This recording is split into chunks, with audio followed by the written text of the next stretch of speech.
To stand for the Pledge of Allegiance. I pledge allegiance to the flag of the United States of America and to the republic for which it stands, one nation under God, indivisible, with liberty and justice for all.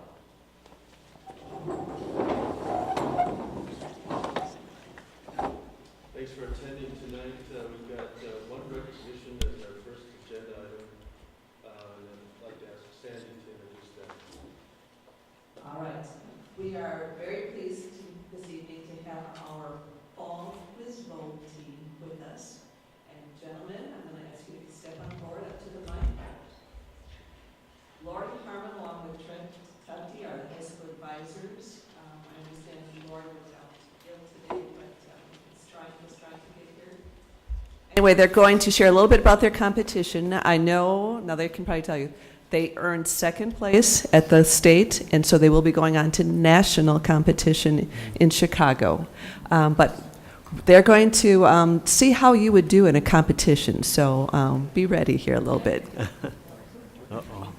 Oh, there's Lori. Hi, Lori. So, this is our second year going to nationals, and we're very privileged to do so. Last year we got to go to Atlanta, and Hudson has been doing Quiz Bowl for 33 years, and these are the only 2 years that we've ever been able to go to nationals. So we're more successful than ever. Quiz Bowl is an academic competition that is based on general knowledge in all areas, and it's basically like Team Jeopardy, where you pit 4 people against 4 other people, and it gets very intense. Questions are not so straightforward as they are in most other quiz competitions. A lot of times you are asked questions that last up to 30 seconds.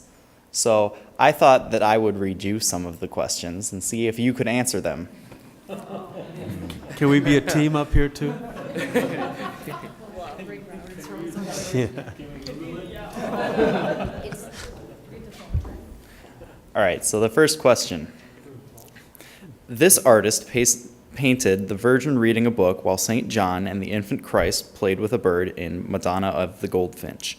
This artist was commissioned to paint frescoes, such as Disputation over the Holy Sacrament, in the so-called Stanza della Signatura. In one painting by this artist, a figure in blue sprawls over the steps while Euclid teaches geometry and Socrates lectures, while Alexander the Great looks on. That painting depicts Plato and Aristotle arguing in the title location. For 10 points, name this painter of the School of Athens.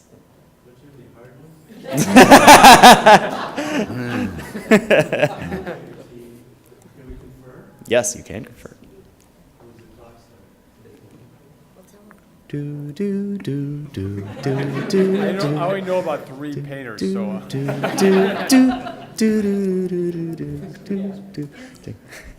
This is when you would be, yeah. I'll call you because you might know this. Did you guys answer? The difficult thing is in competitions, we aren't allowed to confer with each other. Oh. No. Oh, we cheated.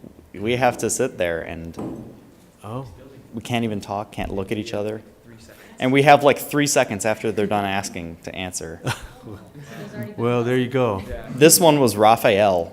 Of course. I was going to say Raphael. Strategy, what would you do then if you got a question like that, nobody answered? Our strategy for questions like that, where no one knows it, is just throw something out there because you might get it right. And after they're done reading the question, there's no penalties for answering early. Okay. But if you answer early before they're done reading because you think you have it, you can lose points on the questions. You can throw it out while they're reading the question. Yeah, as soon as you want. And if you answer very early, they'll give you extra points. If you get it right. If you get it right. Good tip. So is it disruptive Good of people clarification. yelling out answers? No, there's a buzzer system, Yeah. so you would buzz.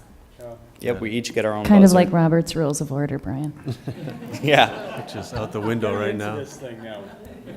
But Would then you there like are a second team question? questions. Yeah, let's try one more. As long as it's You'd like to sports- try one more? Sports or government. All right. I've got an easier one picked out.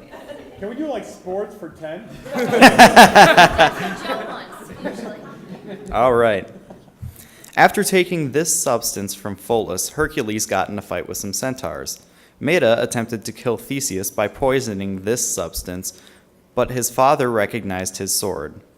The son of Semele was the god of this substance, who transformed pirates into dolphins. Odysseus gave this substance to Polyphemus in order to save his men.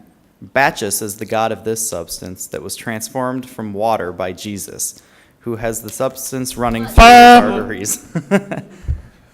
Brian? Answer? Wine. Yep. Yes. Telling me just your speed. Is that Jesus Now, what would clue? happen in a tournament if you got that question right is that's called a toss-up question. And each toss-up question that you get right earns your team a set of bonus questions, which only your team can answer. They're usually on a related subject, and they're much easier than these, and they're And you way can more defer. straightforward. And you can talk to your teammates. I don't think I'm smart enough to even understand the directions. It's Got any room on the team? tough to get used to. How do you prepare? Well, recently, I received a few frequency charts, which list the pieces of art and pieces of literature that come up most often in questions. But most of these questions are academically related, so you can learn them just through going through high school and being a good student. A lot of these are extracurricular, and it takes some very good memories to process all of this. It's definitely difficult. They have all sorts of study options online where you can take practice games and stuff like that. I personally just go with the flow. I just answer what I already know, and I do some outside studying, especially this year since I'm the captain, but for the most part, it's just things that you come by in day-to-day life and being able to recall those things quickly. What do you most contribute your success to the last 2 years to get to nationals when it's not something that we've done in the previous 31 years? I definitely say it's our teamwork. Last year we had an extremely well-rounded team of some of the brightest people that I've ever been privileged to work with. And this year we definitely have some great up-and-comers which will be doing a good job carrying on the team after we've graduated. So I think that it's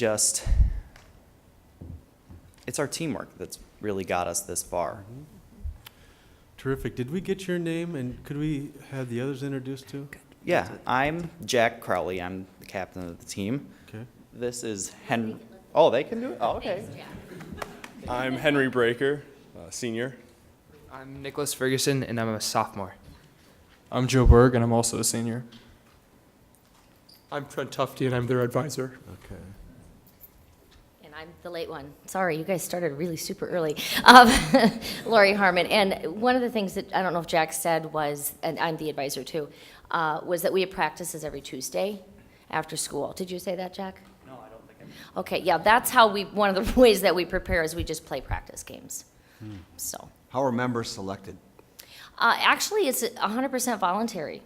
Kids just can come in. It's an open club, so students can come in. And in fact, sometimes we have kids who will come in as freshmen and they'll be really intimidated because that first question that was really intimidating, wasn't it? Mm-hmm. And sometimes they go, well, I have no idea what, I'll never know that, But it's important we try to tell them in order to retain them if they're interested, that a lot of these things they'll learn as they go through high school. They'll learn in their, I'm excited about AP Geography because there's a lot of those kinds of questions in the Quiz Bowl competition, and now we'll have some students who will have some areas of expertise in that.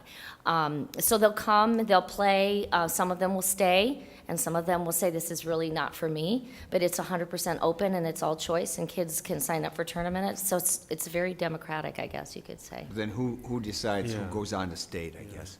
Well, what you're looking at is our qualifying team for nationals. We left it pretty much open for who wanted to go to state, but what we do is look at who comes most often, and we do kind of keep stats. We kind of know who are our higher scorers and question answerers. So we build our A team and our B team based on that, because sometimes we take more than one team to competitions. And so we do stack our teams that way. You know, we make sure that our best players are on our top team. And other than that, you know, kids sign up and they want to go to the tournaments, because really experience in competitions is the best preparation for everything. So when and where is nationals this year? It's in Chicago this year. Okay, maybe you said that. Yeah, last year we went to Atlanta, which was awesome. Thank you for letting us go. It was a really great experience, and Jack was the only one here who got to go because he was the only underclassman on the team. And it was, I think, it's safe to say it was amazing to see how many thousands of students from across the country all together in one room. You've ever watched The Big Bang Theory, anyone here? It was like an entire auditorium, ballroom full of Sheldon Coopers and our Leonard Hofstetters, and girls too, by the way, not just boys. But the energy was amazing, because these kids, all they really cared about was what they knew and how to really just show that. So it was really exciting, and so we're excited to have the opportunity to go again in May. So congratulations. Thank you. Tremendous work. Yeah.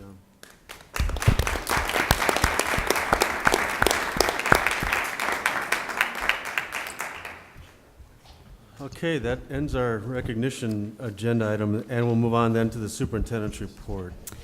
Which includes a little more recognition. It's my honor to be able to share with you information about our board treasurer, Dan Chernahoy, and his many years of service on the Hudson School District Board of Education. In fact, it's been 21 years since 1993 that Dan has served the students and the staff, parents, and this community in this role. Quite amazing. He's being recognized at the State Education Convention for 20 years of service, but come April, it's actually 21 years of service. And so Diane did a little research for me. We have a few holes in the research because it was 21 years. And so just looking at some of the roles that he's been in, you all remember he's been president of the Board of Education for numerous years. His most long-standing office seems to be treasurer, which he is in now, and he is also served as clerk. With that treasurer, he has chaired the finance committee multiple times. He's been on learning and program development, personnel, facilities and grounds, so that hits all of our committees that we currently have. He also served on the long-range planning committee, the long-range planning committee, and that was from 1993 to 1997. He was a legislative liaison, and he was also on the policy committee, and we used to have a curriculum committee. So I continue to have pages about Dan here and his service, certainly to the district, and we're very fortunate to have him on the Board of Education. And if serving through April of 2014, it'll be 21 years. So congratulations to Dan. It's great to see you recognized and be on the stage, and maybe we'll take a picture or two at the state convention.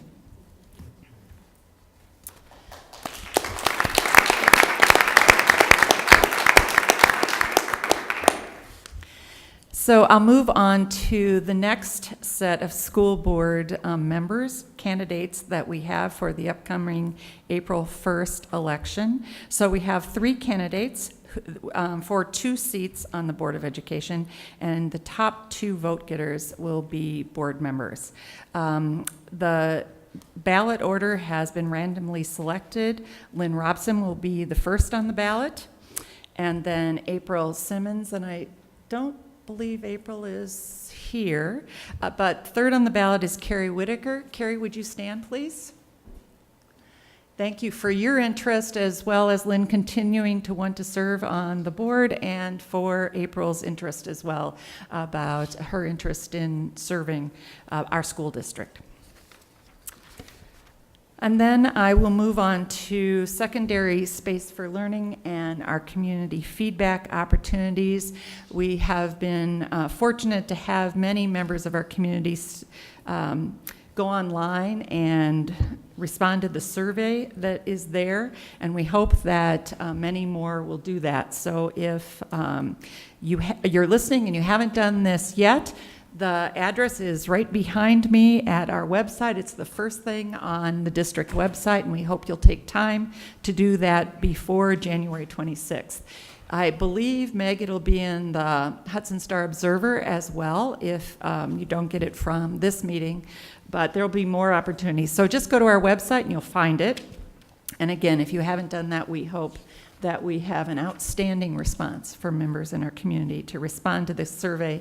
It really takes about 5 minutes. It depends on how long your answers are to a couple of the questions, so it could take 5 to 10 minutes, but that should be a max.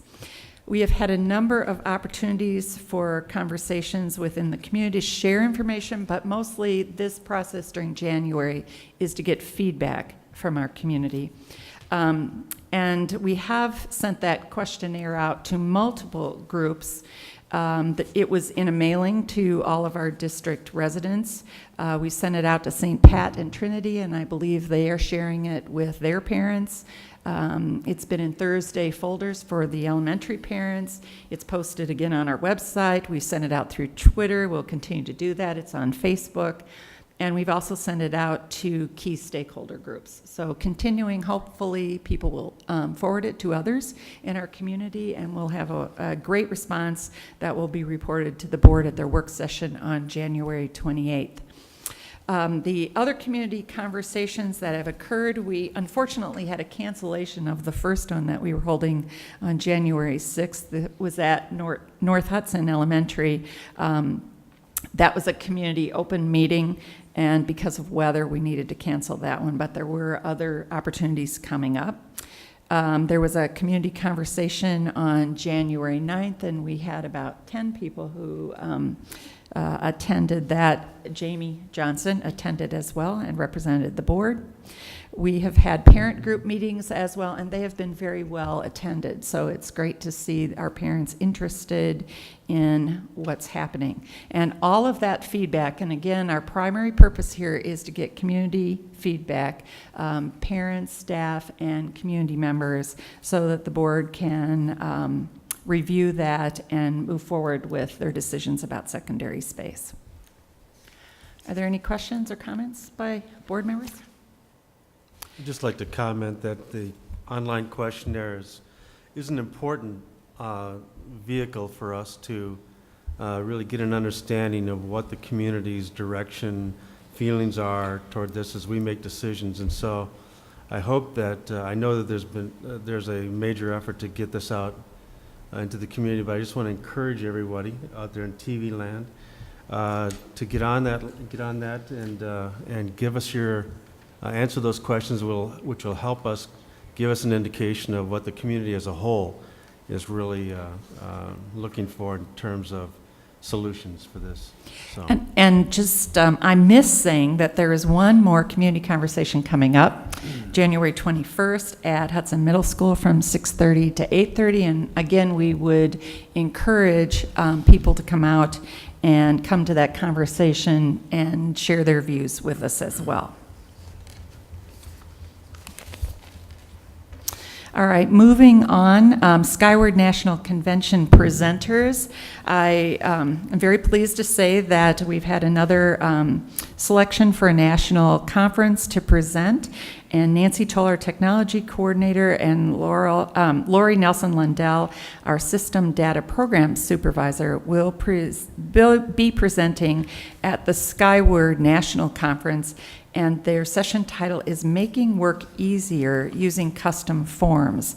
And what they're focusing on is managing online curriculum resources, online registration, and personnel paperwork are some of the things that they will be addressing and sharing with colleagues out in the field. So congratulations to the two of them for being selected and sharing our practices in Hudson. And lastly, just announcement about kindergarten registration for the 2014-15 school year. We hope we have a strong turnout for that, and this is for children who will be 5 by September 1st, 2014. The registration for all schools is on February 4th from 4 to 6 p.m. at Hudson Prairie. So that is for all schools, and we'll be reporting those results back to the Board of Education following that at the next meeting. And that would be my report, unless there's some questions or Any comments. questions or comments? I have a question, Okay. Mary. With regard to kindergarten registration, is it asked that everyone register whether they believe their child's necessarily ready or not? Is that determination made after they've registered, I guess would be the question. They should come and register, and then they can talk to the principals at that time if they have concerns about that. But they should come on February 4th, if their child is of age. Okay, moving then on to agenda item number 4, reports. We'll start with the 2012-13 financial audit report. We'll start with Dan and then Tim. All right, thank you, Mr. President. We have a representative from our auditors with Clifton Larson Allen here, and Mark. Not sure if we've met yet, because he was a different person than who came to the Finance Committee meeting, Yeah, so. Brock, just Brock Guyan from Clifton Larson Allen, one of the folks that's involved in the performing the audit and overseeing the audit for the Hudson School District. So. Yep, and I'm actually a partner with the firm and responsible for the government group here in Northwest Wisconsin. Most of you probably are familiar with maybe Steve Tracy, Tom Cordes, and Jonathan, who is behind us here, who actually attended that meeting last week. So just for perspective on who I am, why I'm here. Well, thanks for coming. And I don't know, is everybody going to get the audit booklet, or have they gotten it? Yes. Yeah. Okay. Yeah. I would ask each of you to open that up and review that booklet as they're going through the highlights of it. I don't, because of the extensivity of this document, they're going to just cover, the key pieces. I guess what I would like to point out is, the auditors have issued the highest opinion that can be issued on an audit report for the Hudson School District. The auditors determined the financial records accurately reflect the Hudson School District's financial position and recognize the financial services step. So I think a lot of the comments that we got from Tom at the Finance Committee meeting was good to hear, in that it appears that what we've been able to provide them and the services in their doing the audit was outstanding work. So I want to applaud our finance department, Tim and Mark. So we certainly appreciate that. We have worked with Clifton Larson Allen for a number of years. I think we've developed a pretty good comfort level with using their services, and I guess the pieces that I tend to gravitate towards when I review these reports is on page 4, where they talk about the financial highlights, and then towards the back of the report, there's also a summary of the auditor's results. So those are two pieces that you'll probably touch on as well. But with that, I'll turn it over to you. Thanks for coming. Sure, absolutely. I'm going to keep it very brief. So just touch upon those highlights, very similar to what you identified there. But jump in at any time if you have questions, if you've reviewed things in advance and want to discuss anything in particular. But I'm really going to cover about 3 different things. I'm not going to dig into here very, very deeply, because I do believe, we did that at the committee meeting last week. But First, just overall, just want to mention that, kind of to follow up too, we did find a couple things that I want to point out anyway, is that the records were in good order. Okay, so that helps our job tremendously when we're trying to go through and do an audit. We also talked to quite a few different people, and would like to recognize too that everyone was very responsive to the questions that we asked or the requests that we had for information. So those things help tremendously, and it reflects very well on the school district too. Thank everybody involved. Now, as far as the results of the audit, so we issue reports, and I don't know if you want to flip through the book or not, but there's a couple different reports that we issue. On page, first one starts on right up front on page 1, and actually on page 2, this report too, just to point out, if you were to compare it to last year, it's going to look a little different. There's a new auditing standard that we had to follow, which basically breaks it into sections, gives it headings. It's supposed to be easier to follow, but it basically added a page too. That's not a bad sign. It's the same result. As Dan pointed out, you did receive an unmodified opinion. That's what it's called, but a lot of people refer to it as a clean opinion. That's what you strive for. Essentially, that means the amounts and disclosures within this document are materially correct. So that's a good result. The other side of it, which is in the back of the book, is our report on your internal controls. So not only do we audit the numbers and the disclosures, but we take a look at your control structure, your systems. We analyze how those work, and that's a very good report you receive back there as well. We audit about 150 governments, and almost all of them receive 3 very standard what are called findings. The Hudson School District only receives 1, and that's somewhat unavoidable. And that's on, all that means, and it's almost the very last page, basically states that we, as external to the control structure of the school district, we draft this report. Okay, so this 60, 70-page document, we prepare as part of our audit. Very common, we do that for all of our clients except one. One client has 2 of our former auditors on staff, so they draft it themselves. But everybody else receives it. It's not a big red flag, but audit standards require us to put that in there. So not too big of a deal. Very, very clean report, actually. Other than that, just a couple of financial highlights that I'll point out, and I'll stick to the general fund, general operating fund. It's where you focus a lot of your budget time. But the financial results for the year in Fund 10, or the general fund, were very favorable. Ending fund balance of $14 million. We use that as a key financial indicator. We weigh that against your total annual expenditures and come up with a percent or a ratio. Okay, so we can benchmark that against other school districts or how that trends over years. And you're sitting at 32%. That's very good. It's right within the realm of what we call a rule of thumb of 25 to 33%. So it's a very good sign.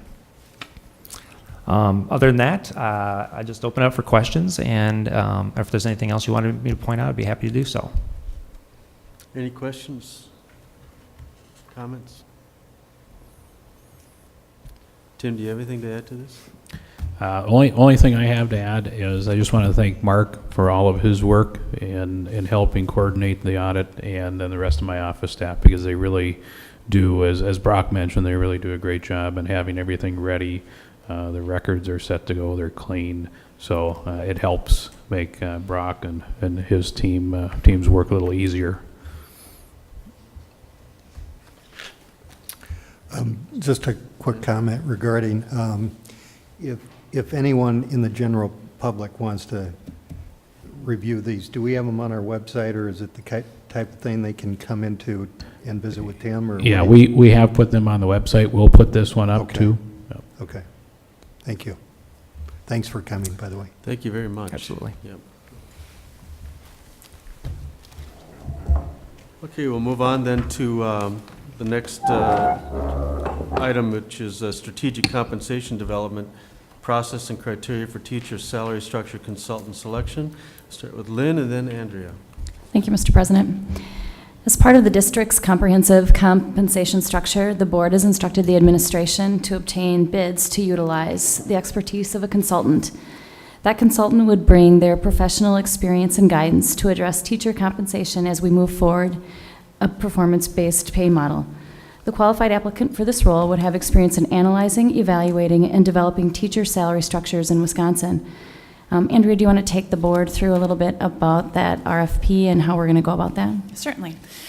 So the document on the screen above highlights both the process and the criteria that we plan to utilize throughout this process. So first of all, it's a rough general outline in terms of the timeline, knowing that it's an ambitious timeline, and it may need to be modified as things develop, but as of now, our tentative timeline is as follows.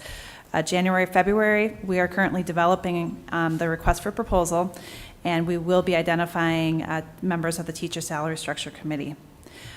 We're expecting that committee to consist of the superintendent, financial services director, human resources director, 2 administration members, and 6 teachers. So that's the general composition of that Teacher Salary Structure Committee, which again will be the committee conducting the interviews and really working through the development of the new the new salary structure for teachers. March 2014, we will be reviewing the proposals, selecting the consultants for the interviews, and then conducting those interviews. April and May, we'll be making a recommendation to the Personnel Committee, ultimately resulting in a recommendation to the board and board action on the hiring of that consultant. May and June, there will be administrative meetings with that consultant to develop a plan and to work with the TSS Committee and the board, as well as the Personnel Committee. July 2014 and May through May 2015 will really be the bulk of the work, and a lot of focus on, again, the development of this new, critically important new salary structure. So we'll start off that process with the Board of Education, certainly working with the consultant to identify priorities going forward, and then again go into the TSS committee work. May 2015 is when we're hoping for board action and adoption of the new salary structure.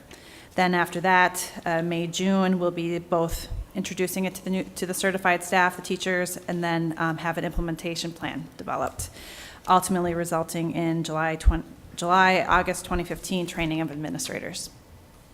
So that's the general timeline for the process. And then we also have developed several criteria that we plan to utilize when we're interviewing the consultants, the potential consultants.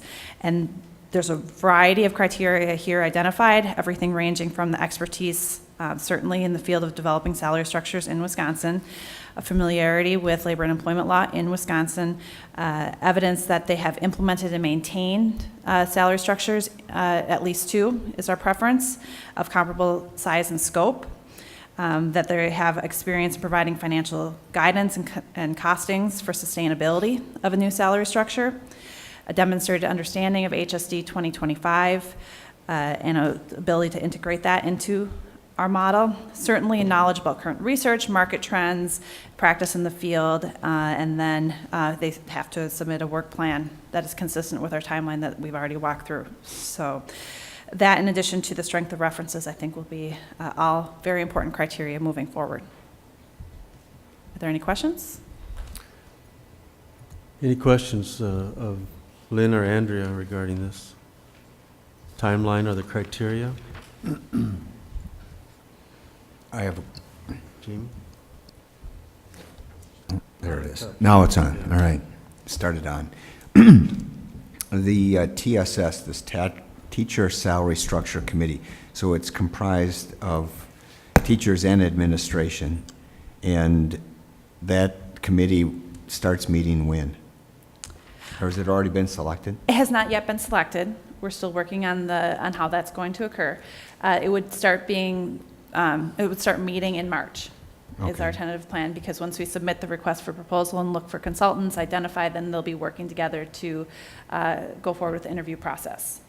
So the TSS committee helps interview the consultants, select the consultant, and then the consultant works with the committee to come up with the structure. Yes, following the an opportunity to meet with the board to develop priorities, and which will be critically important as well. And I take it the firms that will be interviewed would be ones familiar with Wisconsin's Exactly. structure. You can see in the criteria that there's a number of references to Wisconsin and the unique aspects of Wisconsin for numerous reasons. All right, good. And Andrew, did you mention what the makeup of the TSS committee is? It's the superintendent, financial services director, myself, human resources director, 2 administrators, and then 6 teachers. Okay. 3 from teacher advisory committee, which is a longstanding committee, and then 3 at-large representatives. Thanks. Mr. President? Yeah. Will there be representation at each building, though, in that committee? With or the no? composition there, in terms of teachers, there's only 6 that we've identified at this time, and so there won't be, but we certainly think that's important to have a cross-section of areas and representation. Thank you. Mr. President? Yeah. Just Ryan. a comment. So probably the charter for this from the board would be really important. So I know we've had some conversations. We'll probably need to have some further ones on that before the work even starts, right? A chart? Well, a charter, like, just make sure that, charter. kind of direction from the board, and Mary, Yeah. you had a comment on that? Yeah, good point. The work session of the board's really going to be the kickoff Okay. for the work. And so the board will establish the goals and priorities for the work, and then we'll come back at various times to personnel and possibly to the whole board. It just kind of depends as the work moves forward to check in and make sure we're still on target for the board. So I don't think that we need to do a charter per se, because you'll be establishing those priorities with the consultant prior to the work really getting started with the committee. Okay. Does that get to what you're Yep. asking? Okay. Okay. Mr. Chair, Yeah, just that, Jamie, do sure. you envision multiple work sessions with this consultant during that? Because I see it's about a 10-month period of time window there. At this point, Jamie, we're not sure. We've asked for the consultants to come and build a work plan and present that as part of their interview process. And then along with them, and along with the board probably at the work session, we'll be talking about how do we check back in with the board and the personnel committee and what that would look like and what does the board want. Okay, thank you for that report. We'll move on then to debt retirement to ease tax impact, a potential secondary space for learning referendum. Dan and then Tim again. Okay, thanks, Mr. President.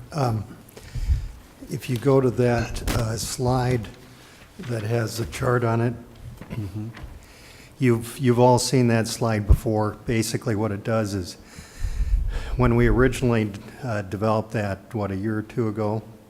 2 years. 2 years ago, we wanted to find out, if all things were basically stayed the same, what would the school district's ability or capacity to borrow up to without impacting the current levy level? And so we came up then with the ability to levy up to $40 million without seeing a significant impact in our current tax levy.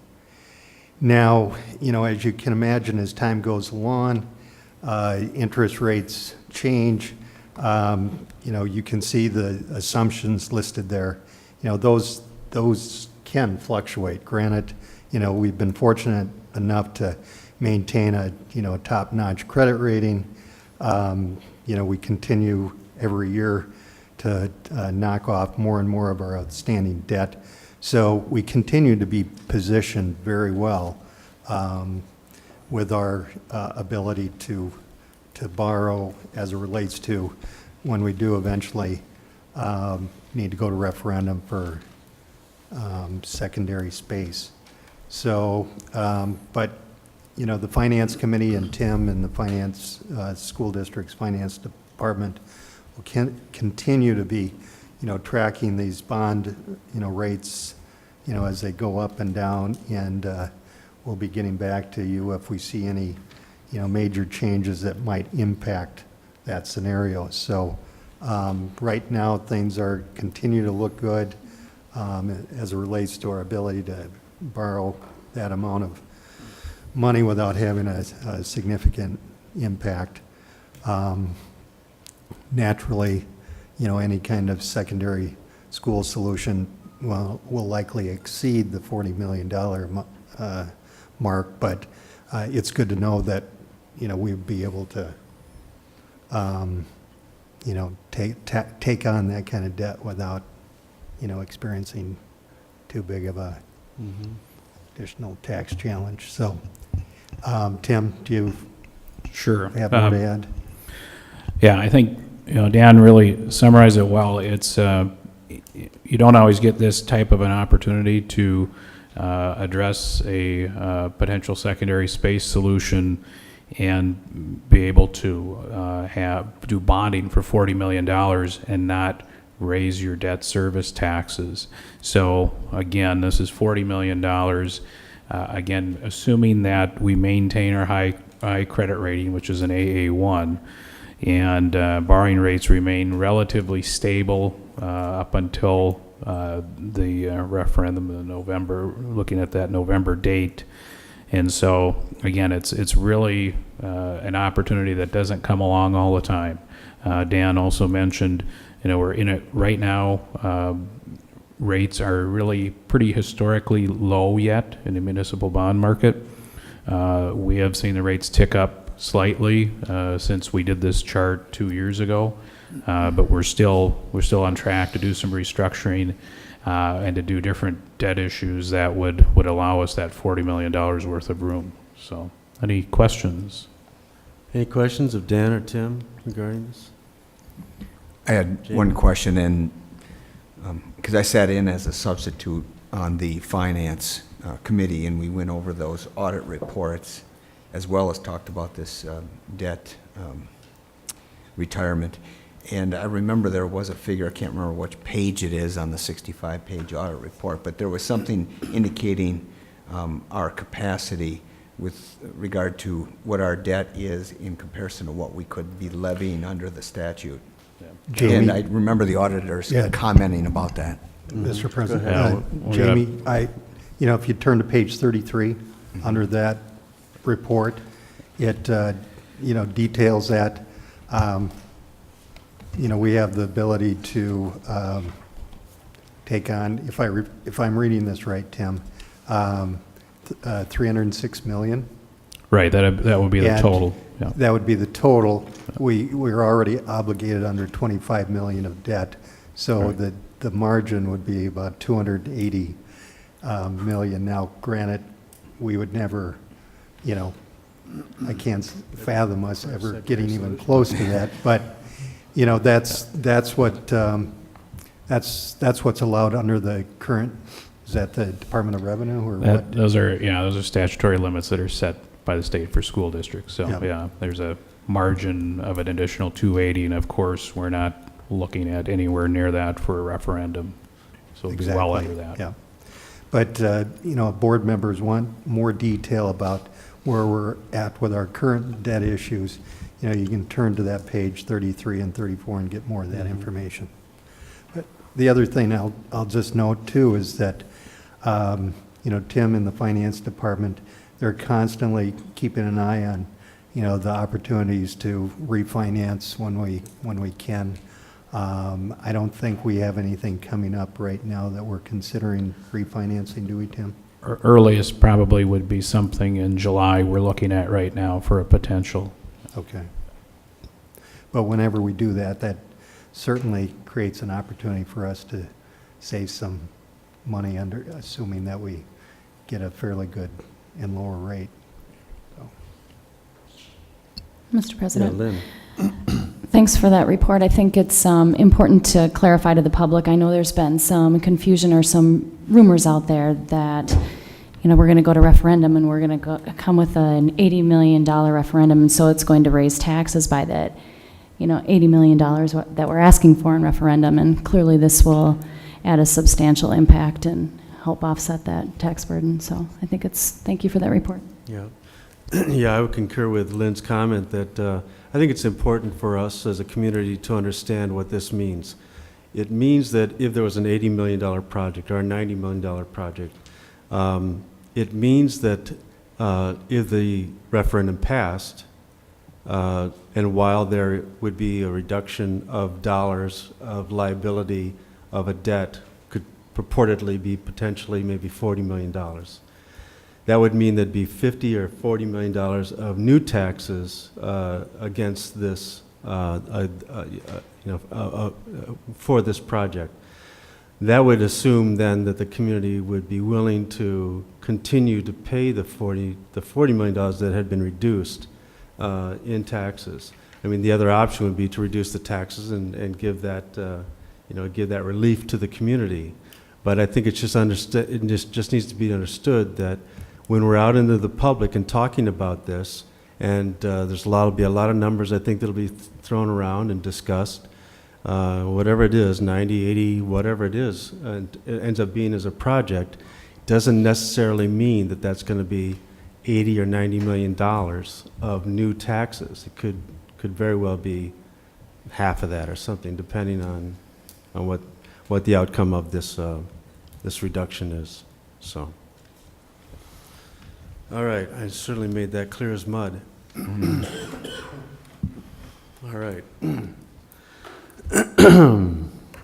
All right, well, then we'll move on, if there's no other comments or questions, to 2014 WASB Delegate Assembly Resolutions, and Jamie's going to be our delegate, so I've asked him to give us an update. Thank you, Mr. Chair. Yes, each of you have received a packet in blue paper on the Wisconsin Association of School Board resolutions. These are resolutions that were submitted by various school districts for the most part. There's 15 total that were reviewed. There's a committee that reviews them and decides whether they should be recommended for passage. I think of the 15, 11 were recommended for passage. I don't want to go through those now individually one by one, but obviously I would, if there's any that you feel strongly about. Some of these, I think, are very good resolutions, ones that I think look like ones that we can support. Others, may not be as applicable to our district, and so we just want to sort through that. If there's any in here that you feel very strongly about and, want to have input, I'd like to hear that before we go down. We leave Tuesday around noon, afternoon, and so I'm available for the next week or so before we actually go down there. I think the General Assembly is on Wednesday afternoon. Mm-hmm. Does any of the board members have any comment about any of the resolutions at this point? You have time to look it over and talk to Jamie prior to that Tuesday deadline, I think, is when we talked about it. And I do appreciate, Jamie, your being willing to be a delegate for us at that convention. I'm sure it'll be educational. Always is. Okay. All right. That ends the reports. We'll move on to number 5, and we have one, as far as I know, one citizen's request to speak, and it's Pat Saban. I'll invite you, Pat, to the microphone. Just ask you to do the standard name and address, and then offer your comments. Good evening. As you probably know, I'm Pat Saban. I don't address my address, 773 Garrity Lane, Hudson, Wisconsin. Tonight, I want to discuss one of the major stakeholders deeply involved in Common Core. Stakeholders have an agenda or financial interest or both. Most are promoting a globalist agenda and expect a substantial return for their time and money. They may have some interest in educating children, but not in the way we would expect. Those advocating a one-world government with dreams of destroying America, God, and family have been worming their way into our educational system for at least 200 years. Most of you should be familiar with Pearson Publishing, that has the contract selling curriculum, online assessments, teacher professional development materials, and technological resources nationwide. You might not be as familiar with Sir Michael Barber, who is a British educationist, which is someone who specializes in the theory and methods of education and is the chief education advisor to Pearson. Pearson's latest textbooks show extreme environmentalism and emphasis on global citizenship, marginalizing national constitutions and individual rights in favor of global collectivism.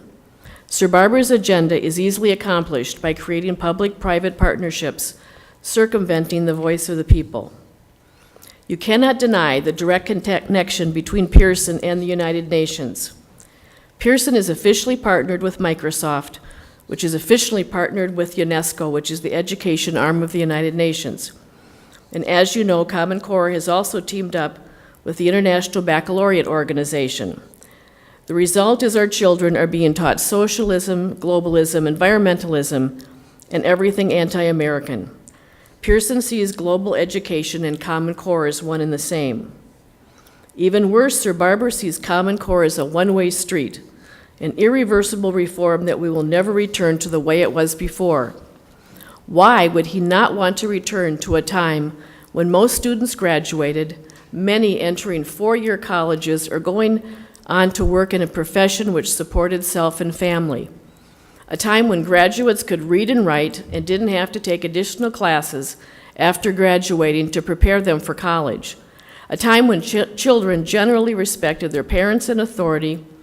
Violence and teen pregnancy were almost unheard of in school, and God was still welcome along with his 10 commandments. Why?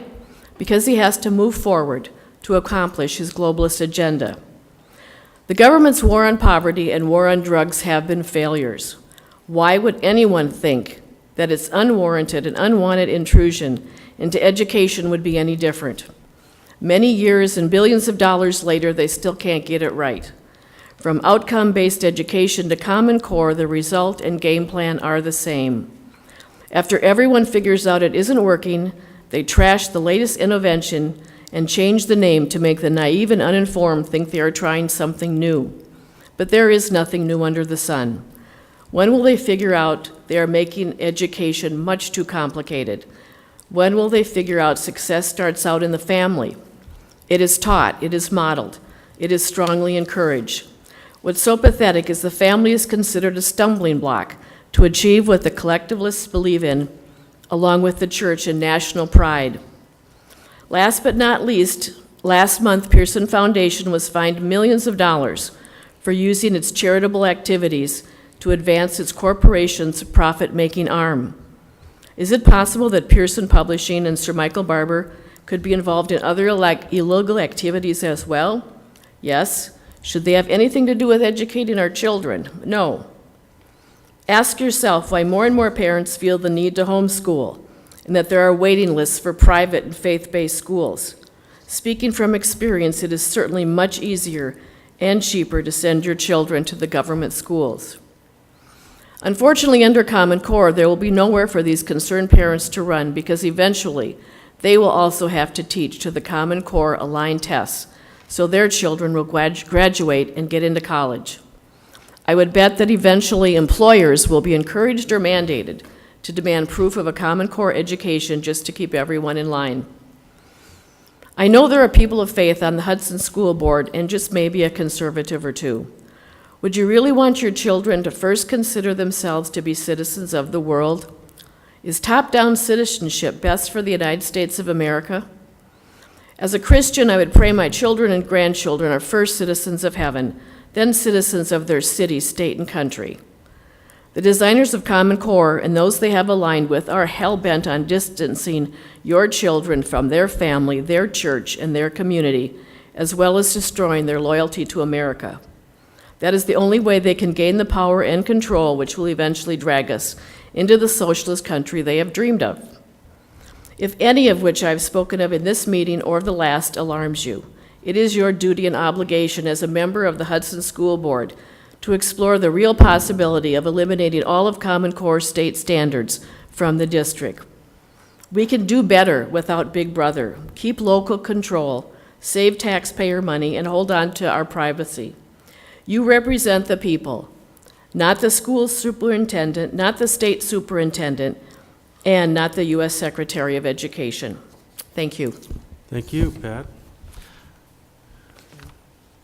Thanks for your comments. Are there any responses to Pat's comments?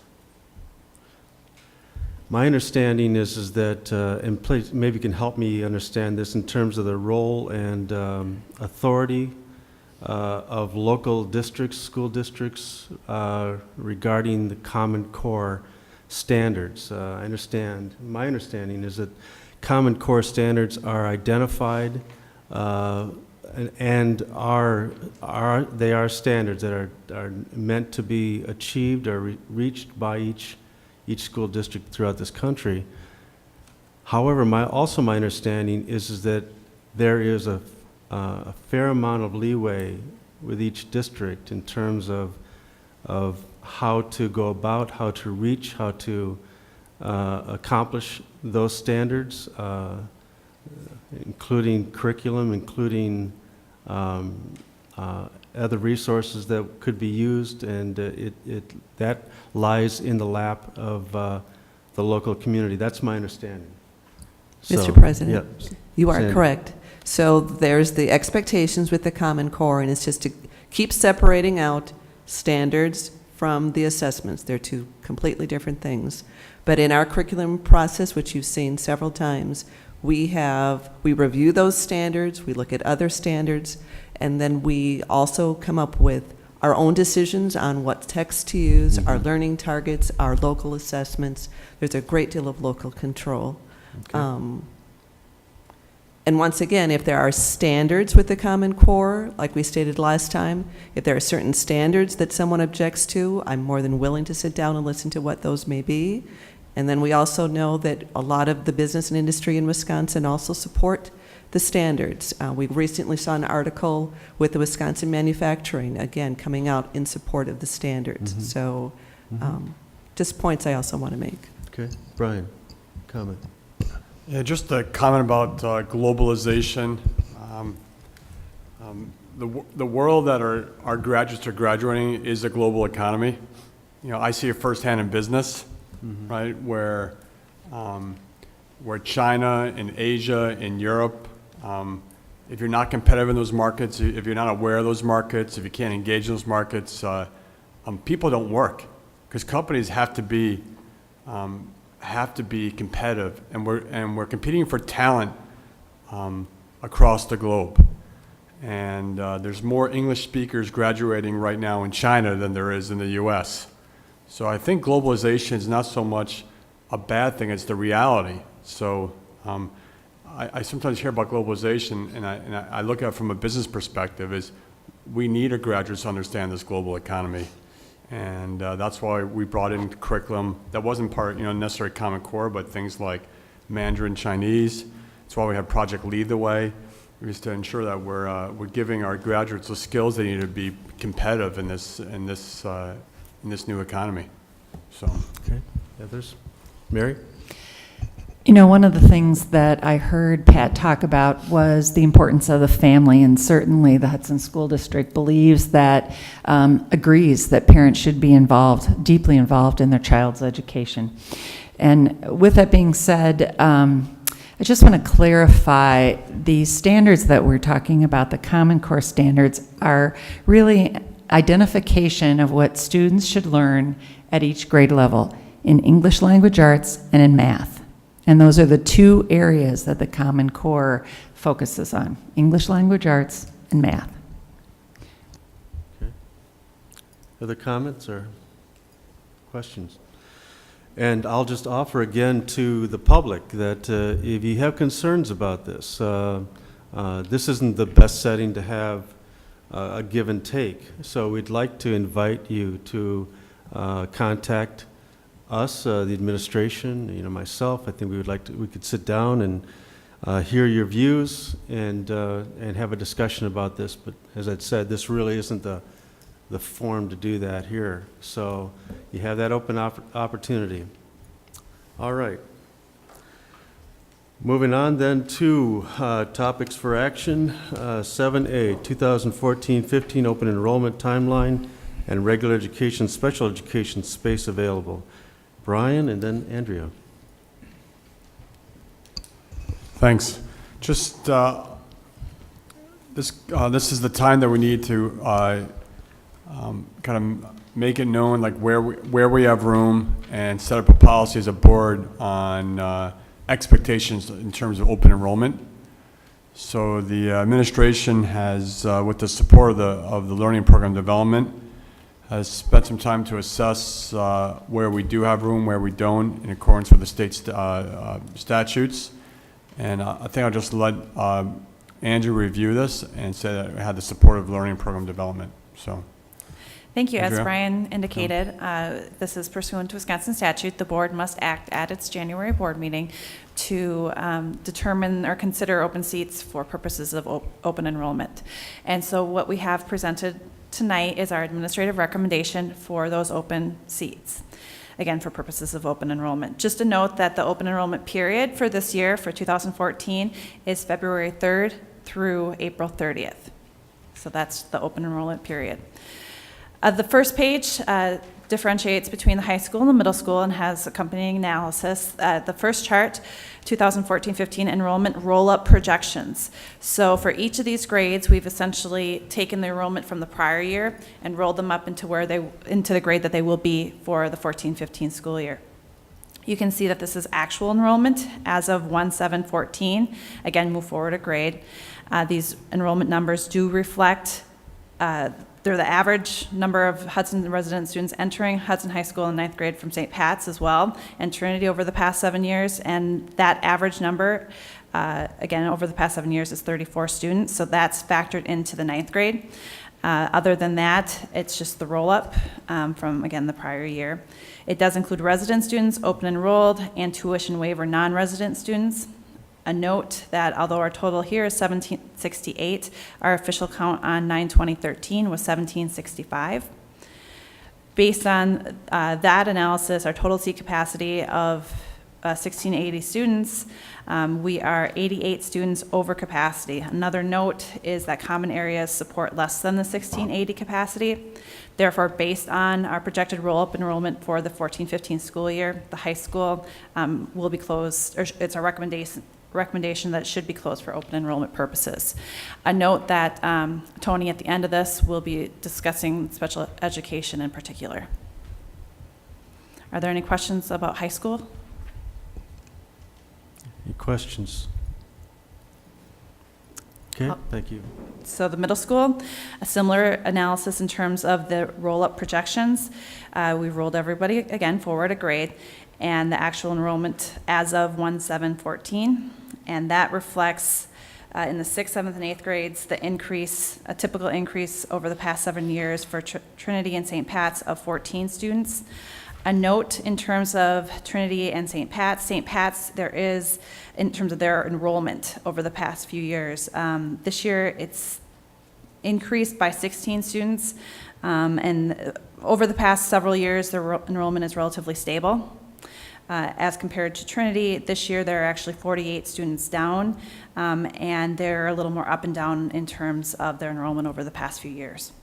So that being said, we settled on the average of 14 students added into the 6th grade count. So this actual, same as high school, the actual enrollment includes resident students, open enrolled, and tuition waiver non-resident students.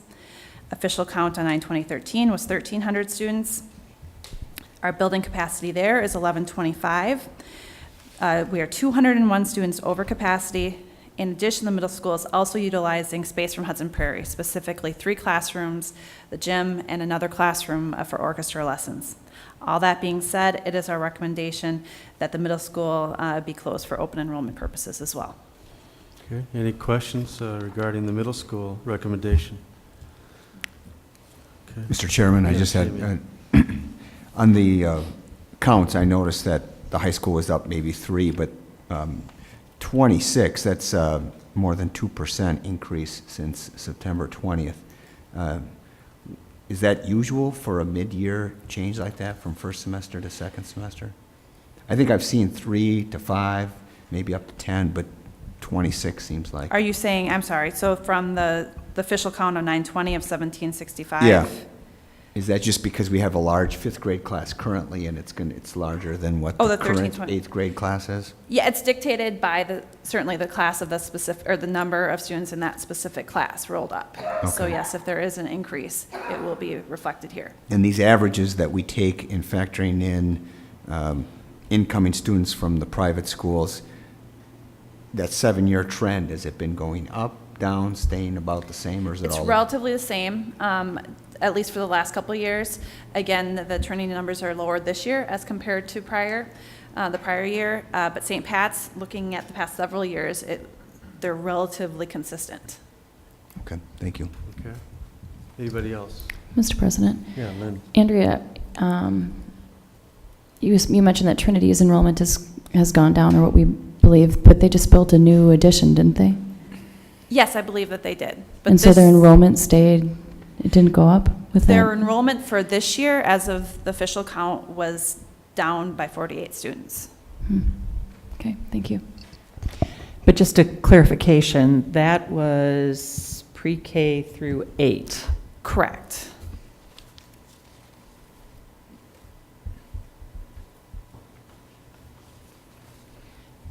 So it looks like from last year, their 8th grade class is a little larger.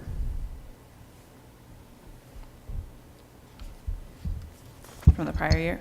Yes, their 8th grade class is larger, yes. So, but yeah, that's a total enrollment there.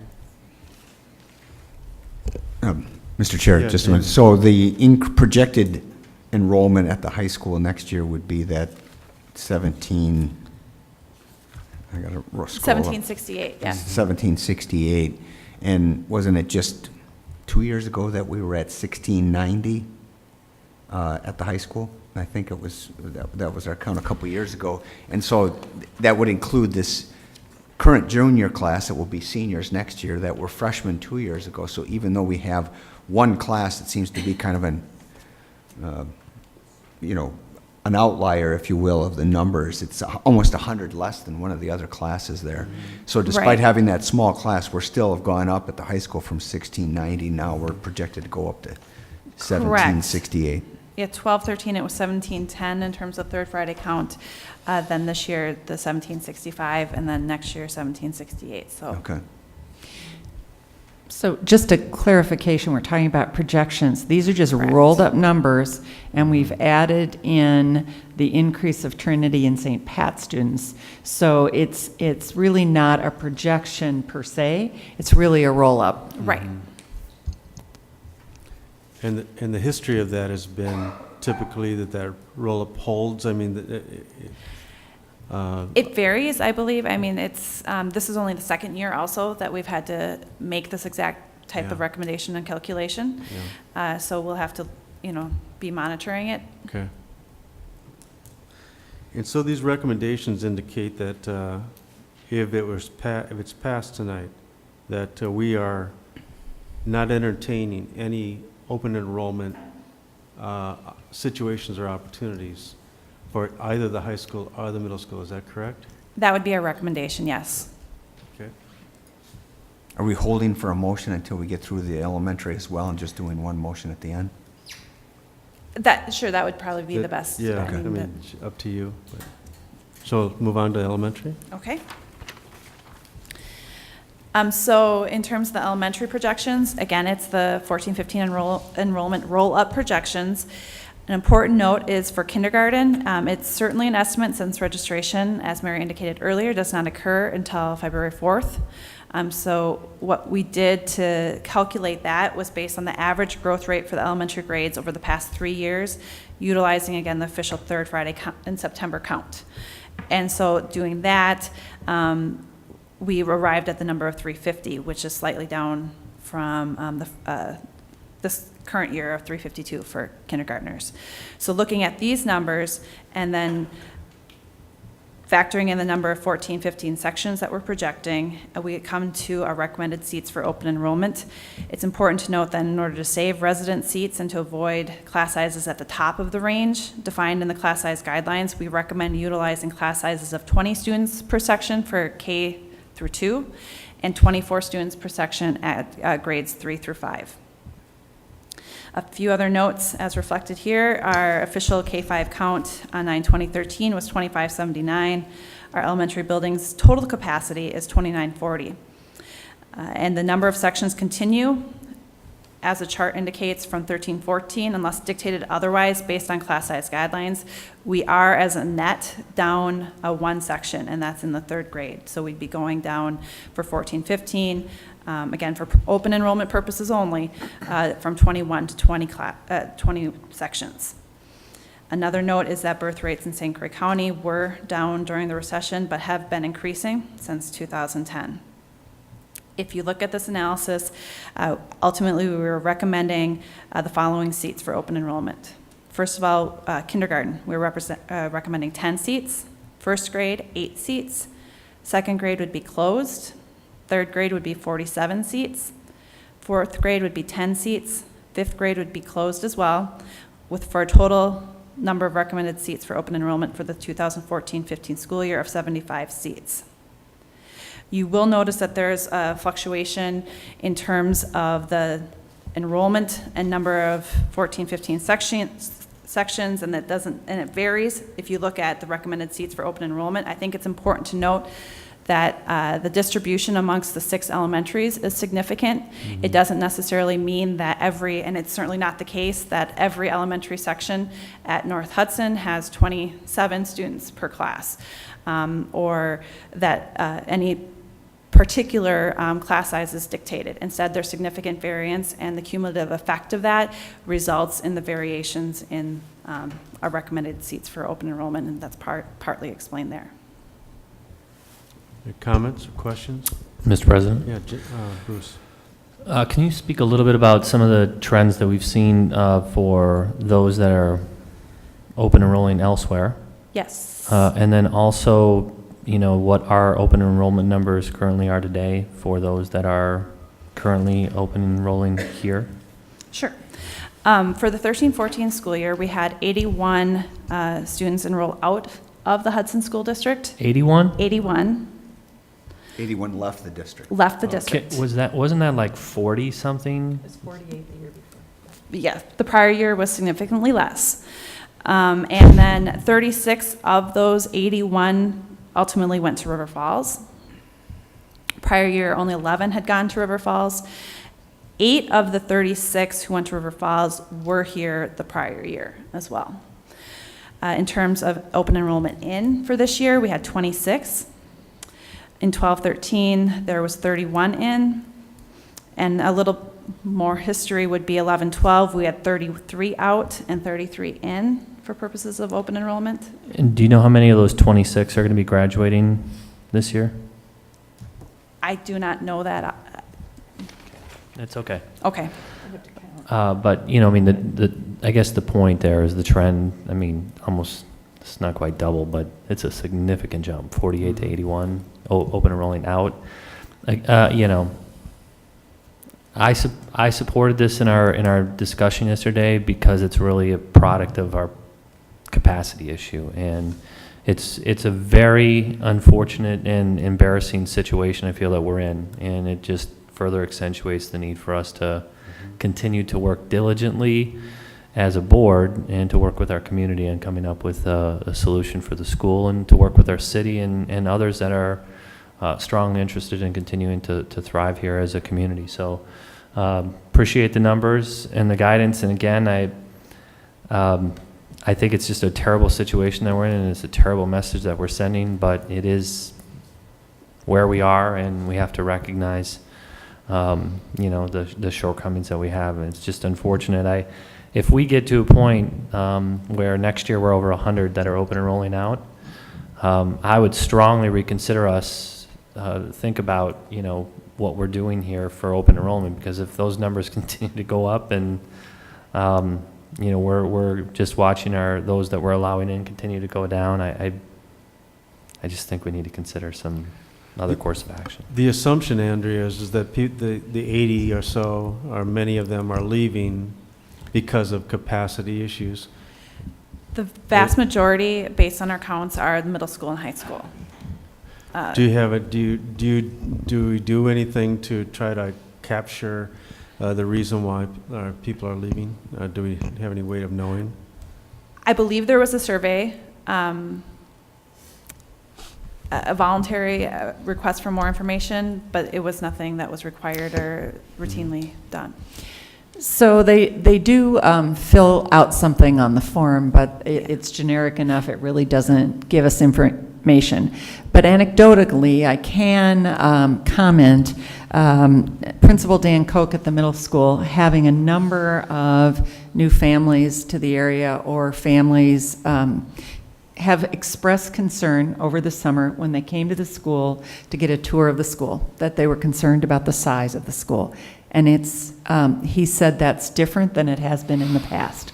So he was, again, it's anecdotal, but he was having many more comments and concerns from parents who, you know, he's toured them for many years and many summers, and he said this was very different this summer. So I think, you know, I think Bruce's comments are right on target. Okay, so let's get to work. Mr. Chair. Yeah, Dan. A question regarding, I probably should know this, but, so when we have, for example, 10 seats available for kindergarten, when someone puts in a request for open enrollment, are they putting in a request just to be in the district versus a specific school? Correct. I mean, they could make a request for a certain school, Okay. but we decide where they would be placed So based on our enrollment. we could place them where, I mean. Yes. We'll try to meet their request, but the bottom line is if we have the seats available, we can ultimately decide. We would where- identify the school, yes. Okay. The other question I had to do with the class size guidelines. Did you say we used the lower end of the? or- We kind of use the middle point. Middle For point. example, the 22 to 27 Okay. is the guidelines for 3 through 5, and we use 24. Mhm. Is that something we can determine in terms of? Yes, as long as we make it clear that we're consistently utilizing those assumptions, then we're able to do that. Okay, thank you. Jamie? Mr. Chair, just a couple comments. One, or in a question and then a comment. First, on this last year, or this current year, where we had 26 come in, Yes. I know more than 26 slots were approved. And we approve so many slots and we see how many are going to apply. So I'm curious of those other numbers. One, how many did we approve, or this board? I guess I wasn't on the board, so I wasn't part of the we last year. But I do have that. 1 second. And I guess I'll make my comment while you're looking at that. This discrepancy of 81 and 26 is, I agree with Bruce, is embarrassing, number one. Number two, it's a pocketbook issue, because while Tim can do as much as we can with projections and try to do what previous years have happened, this change is unprecedented as far as going from 48 to 81 and then having only 26 out, when just 2 years ago we had 33 out and 33 in. It was a net wash. But this created this year a $300,000 plus hole in our budget that we didn't know was going to happen until after final count in September. So do you have, I'm just curious, how many people have applied this year? In terms of the number applied, I know the number of seats the board decided Okay. to open. Yeah, that was one. Yes, so we had 30 regular seats for grade 3, 20 seats in grade 4, and 84 seats in grade 5. So total, how many? Tim? That's add it all. up. It's the three-digit number that I could add. Mental math is not me. But that's only 26 coming in, and part of the problem too is we get fewer applications coming in because people know that as soon as their kid hits 5th grade, they got to reapply, and it's going to get turned down as long as we continue to have no space available at our secondary level. That's my understanding, yeah. So just adding on to that, and I know Diane talks to a number of parents who ask for information, and the board's been very clear that they wanted people to understand, parents to understand, that if they open enrolled at the elementary, that another decision would be made at the middle school, and it was highly unlikely that there would be a seat available. And I've heard her talk to parents about that, so absolutely. That is the message that we're sending. So we would think that would reduce some of the applications as well. Mr. President? Yeah, Bruce. So There's opportunities for families to submit or request, you know, a redistrict, I guess a redistrict request. I don't know if that's an appropriate way to state it. You know, particularly if it falls into certain parameters. Is there a time frame that takes place, much like open enrollment here? Can you speak to that a little bit? I'm not, Annexation. oh, Yeah. yes. Sorry. Okay. I could totally be speaking. There's also a timeline for that, yes. And when is that? Do we know? I think it's April, isn't it? Just, you know, for. You're talking about attachment, detachment. Correct. Yeah. Yeah, Yeah. and just looking at the timelines for that.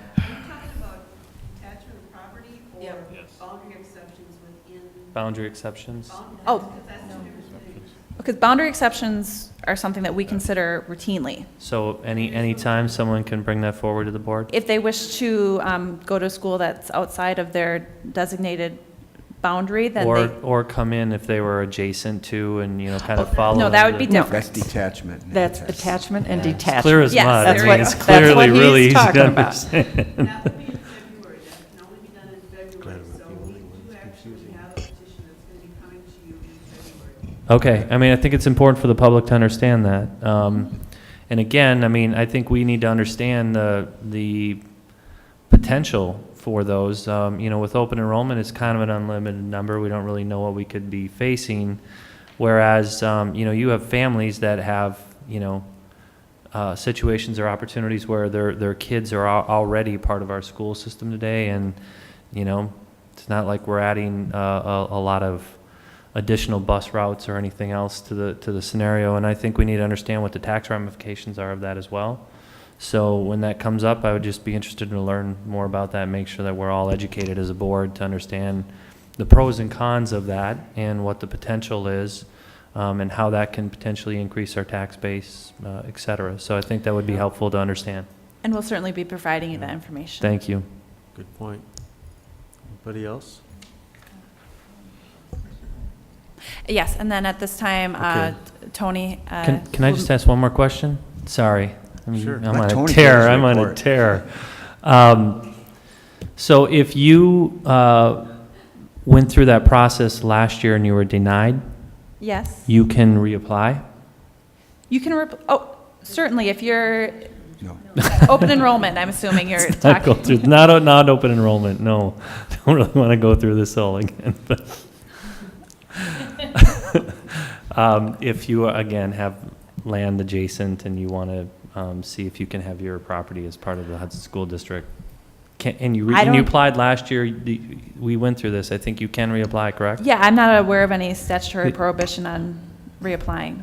All right. If there is, I Yeah. can certainly You might know. let people know. That I know of, but it's not to say they can't, but we've never had a case since I've been here that people were denied and reapplied the next year. Yeah. And Go that- for it. The district where the property originally is located has to sign off and approve that as well. So there's a couple of steps. All right. process to that. Thank you.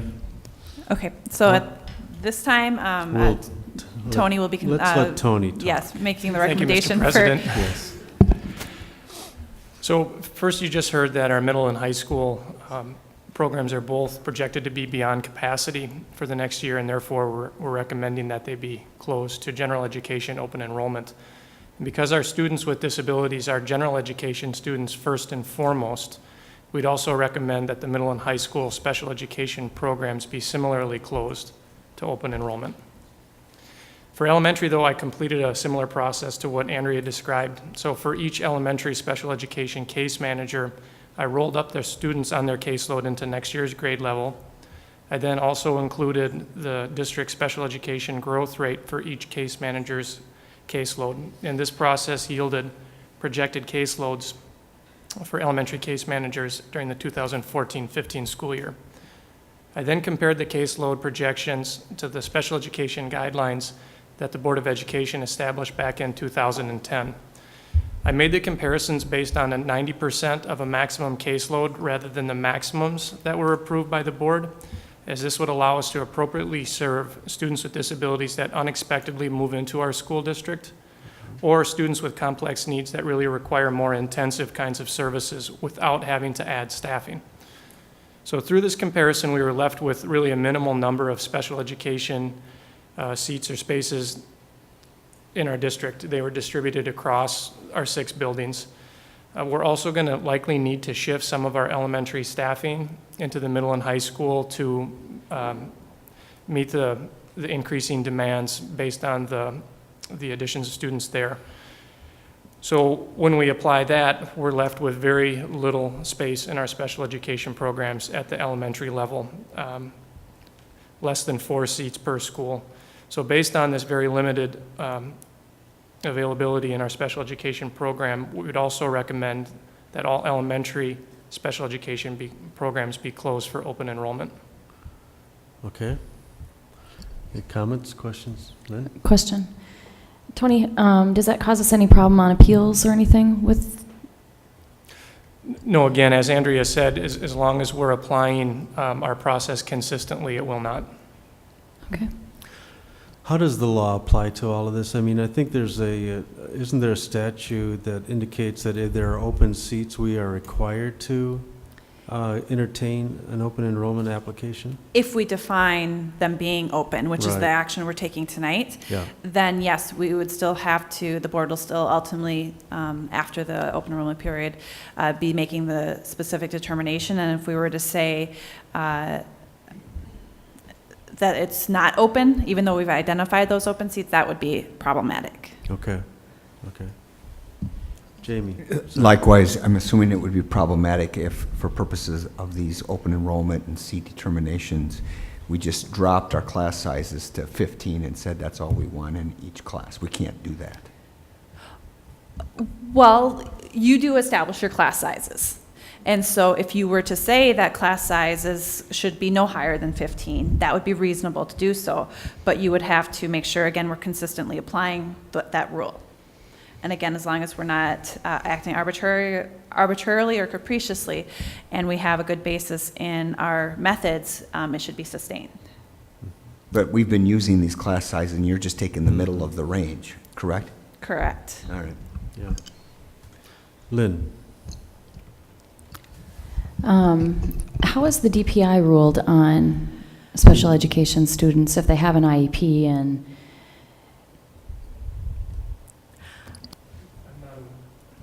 I'm not aware that we've had a challenge here in the district. I'm not aware either of a challenge on that nature. Thank you. Mary? Just as you're thinking of motions for this, it's important that you identify 2 things. We identify, and it could be 2 motions, all the things that are closed, including special ed at each level. So it would be by grade level that you would go through the motion and say these specific grade levels are closed, and special ed in middle school and high school and elementary. And then another motion would need to say these grade levels are open for open enrollment. Okay. Anybody like to take a stab at that in terms of a motion?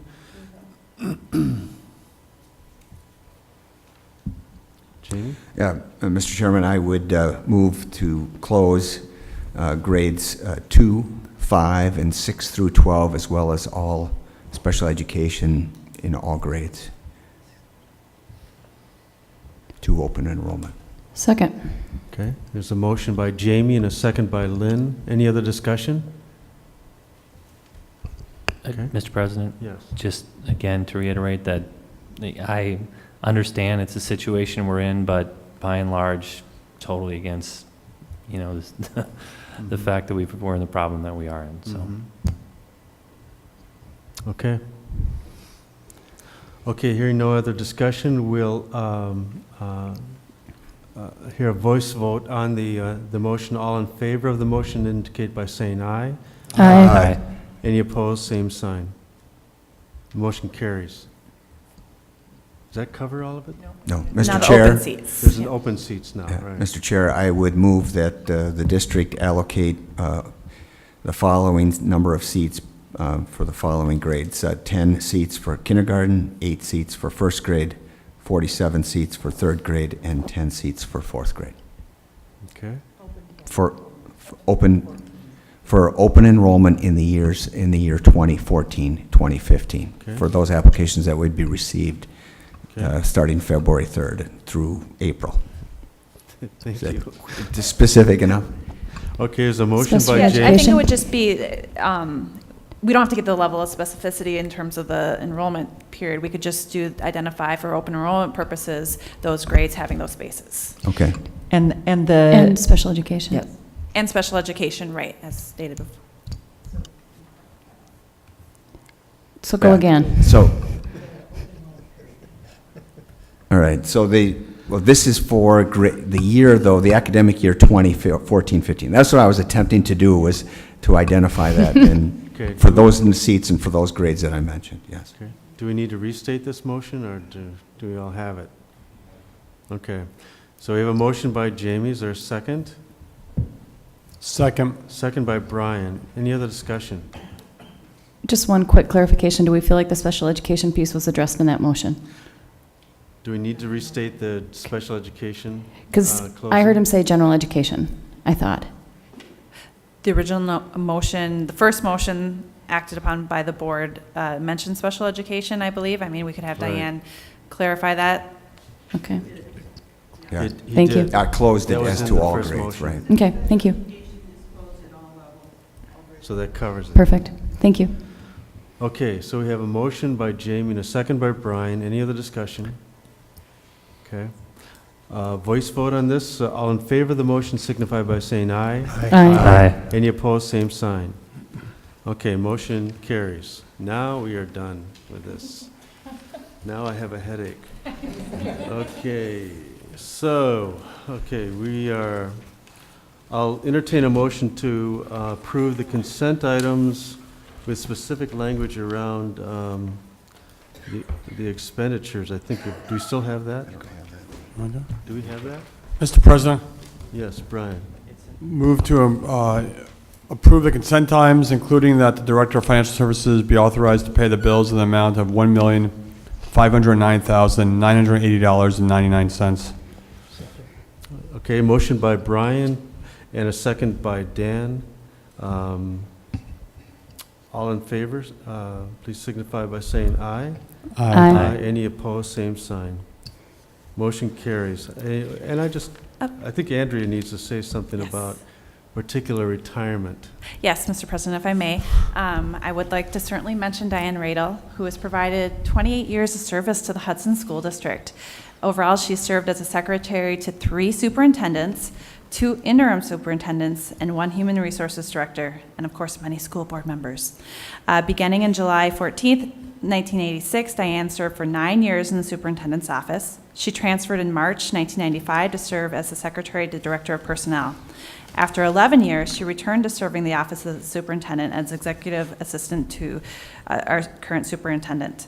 And again, we'd certainly want to recognize Diane for all these wonderful years of service to the district. Right. I think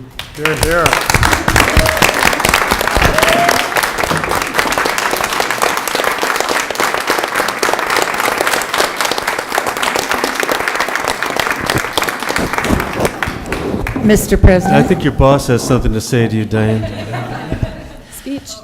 I have tried for months, no, maybe it's over a year, to try to convince Diane to stick it out for another year. And obviously, I've been very unsuccessful. So she is one highly dedicated Hudson School District employee. And I think I speak for every supervisor and superintendent that she has worked with, that, like me, they have felt blessed to work together with Diane. She has an extremely strong work ethic. She works tirelessly. Yep, that's it. And she keeps me on track, certainly. She works independently, and she anticipates what needs to be done, and that's only a little bit of how Diane serves in her capacity. She certainly, the board could not accomplish what it accomplishes, or the superintendent, if it wasn't for Diane. And again, I still wish I could talk her into staying, but I know she has a very important reason that this is the right time for her and her family, and I wish her the very, very best. And we will have more opportunities to recognize her at the staff recognition banquet. So just wait for that, Diane. Stories to come. No. No. Yes. And then certainly her last board meeting serving the Board of Education in the district. So we've been very, very blessed. And we're going to threaten to bring Nancy Sweet back to do the roasting. You know, there are unsung heroes that we hear about, and oftentimes I know from having been in administration with a major corporation too, that those people that are in the back seats or in the sort of in the behind the scenes individuals, how valuable they really, really, really are. It's unusual to spend 28 years in the same place, but it's even more uncommon to have somebody perform at such a high level. I think the words that, from my association with Diane, has been dedication, commitment, thoroughness, and everything that you'd want in somebody that's providing support for a major organization like this district. And so I don't know how we're going to replace this position. So Diane, you're going to have to help us with that. So, but I just want to say thank you from my seat for all of that work. And you've never been told enough, and you will never be told enough how much you are appreciated. So. Okay, before I start to well up, we're going to go to committee reports. Personnel committee meeting, Lynn. Thank you, Mr. President. The Personnel Committee met on January 7th. The first item on our agenda, Andrea covered in detail in the report section of our agenda. The next item was Student Services Certified Staff increase, and based on enrollment increases and maintaining the board-approved staffing criteria, the Personnel Committee recommended the increase of a 0.7 FTE and the reallocation of some staffing within the department as some of the buildings to better allocate service throughout the district. Tony presented the enrollment ratio numbers and district increased referrals, and the committee approved a 0.7 FTE to reallocate those services based on the numbers that the board established in its criteria. The next item was the teacher retirement benefit planning beyond 2016.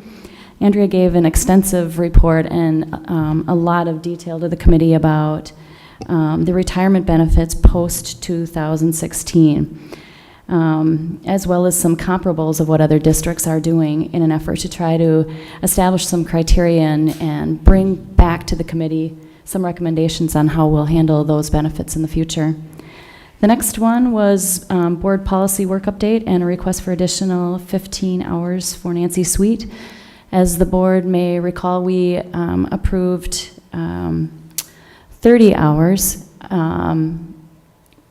with the recommendation. 30 days. I'm sorry, did I say hours? Yes, I did. 30 days with the recommendation to come back after we were 50% of the way through with the report on the progress that was made. So the board did approve those additional 15 hours as the agenda states and expressed an interest to extend that time up to the additional 15 days. So we'll review that at another committee meeting. And that's my report. Okay, thank you, Lynn. Any questions of Lynn or the Personnel Committee? Okay, move on to the Finance Committee. Dan. Thanks, Mr. Chair. This is going to be quick. 2012-2013 financial audit report, which we already covered this evening. The debt retirement to ease the tax impact on secondary space, we've already covered that. And then Lynn's is stole my thunder regarding the teacher retirement benefit planning beyond 2016 that Andrea's working on, is also going to come back to the Finance Committee. So that's where we're at. Okay, thank you, Dan. Any questions of Dan or the Finance Committee? Okay, then moving on to the final one, Learning and Program Development Committee. Brian. Thanks. Learning and Program Development met last night, had a pretty extensive agenda. The first was David Grambo went over our technology vision and planning. It was pretty impressive where we're heading here. A lot of work's been done here. So the update there was talked about some of the coaching that's going on right now to kind of help our staff with the technology and how to leverage it best in the classroom, and it's getting great reviews. The second, I'm happy to see this is a proposal that will be coming back to the board. So right now it's still being worked to get more technology into the hands of our students. And in this case, it's a pilot to get Chromebooks in the hands of all of our freshmen. So there'll be work to be done on that. There's still some, Cool. and that will be a start of hopefully a great pilot that will move to other grades. But more to come on that. Talked about the Technology Council and the council it's forming to help kind of continue to drive this strategy. A new Project Lead the Way course on computer engineering, which is going to be great. And then a little update on active learning lab. So a lot of good work being done there. Appreciate David's leadership there and the Technology Councils. So any updates, any questions on that one? Any questions? Okay. And then we reviewed open enrollment. We've already covered that.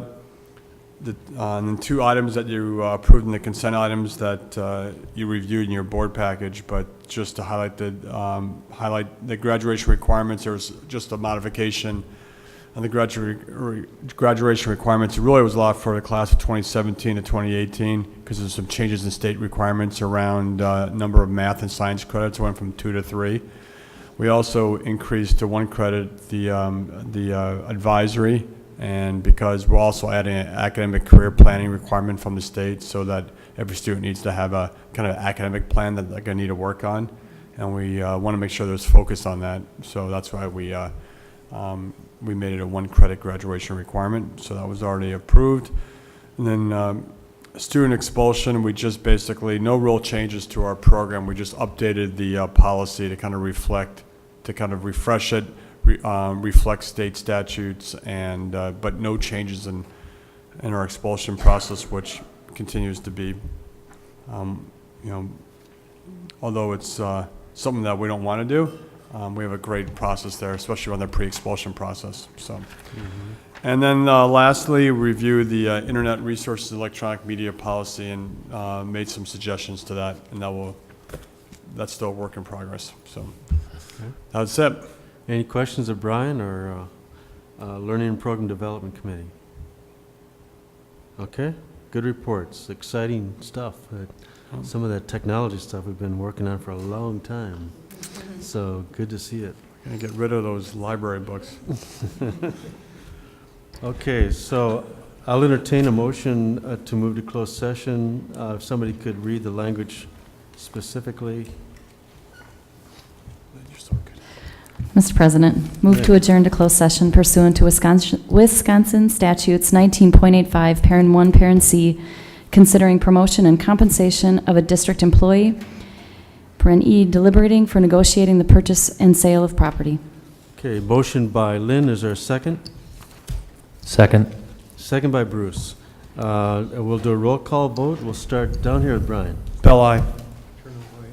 Robson, aye. Holland, aye. Hanson, aye. Johnson, aye. Motion approves. Thank you for coming, and thanks for participating in this district. We will not be back. We will not open up again.